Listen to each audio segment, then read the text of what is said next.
आज आपण करणार आहोत घोटून पिठलं। त्यासाठी लागणारं साहित्य: बेसन घेतलं मी 2 चम्मच,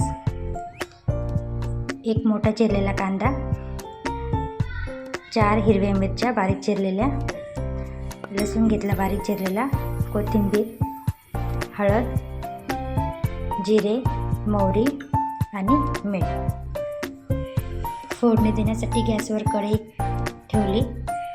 कढईमध्ये 1 पळी तेल टाकलं। तेल छान गरम झालेले आहे। आता आपण मोहरी टाकूया। मोहरी छान तडतडली आहे। आता आपण जिरं टाकूया। लसणाच्या पाकळ्या,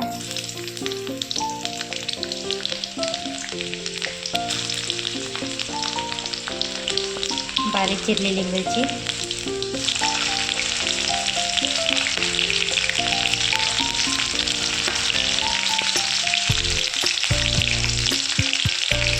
बारीक चिरलेला कांदा,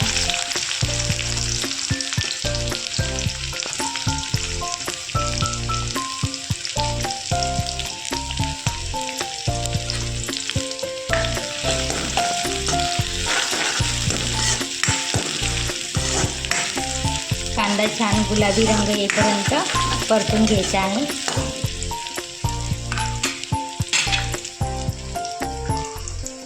तोपर्यंत आपण बेसनामध्ये पाणी टाकून हे छान मिक्स करून घेतलेलं आहे। आता आपण यामध्ये थोडीशी हळद टाकणार आहोत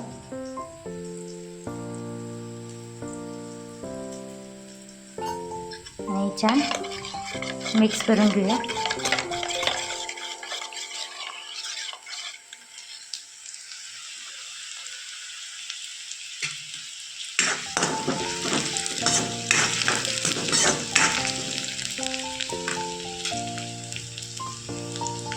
कांदा छान झालेला आहे गुलाबी कलरचा। आता थोडीशी कोथिंबीर टाकूया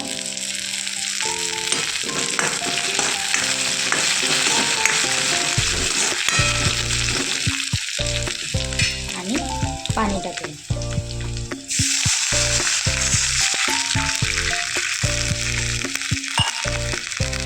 चवीनुसार मीठ टाकूया।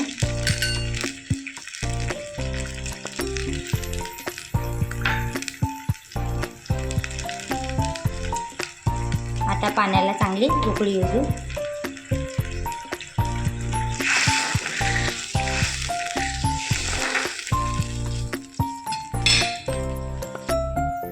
पाण्याला छान उकळी आलेली आहे।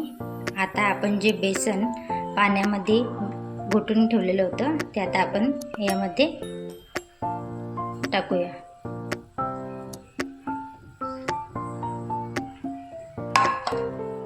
पाण्याला छान उकळी आलेली आहे। आता आपण जे पाण्यामध्ये बेसन मिक्स केलेलं होतं ते आता बेसन याच्यामध्ये टाकूया।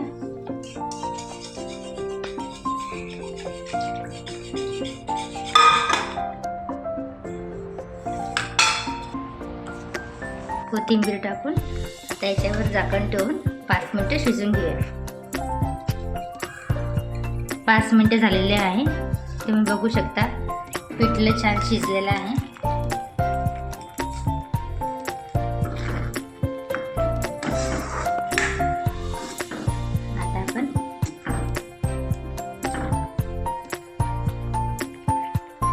गॅस बंद करू आणि प्लेटमध्ये पिठलं सर्व करूया।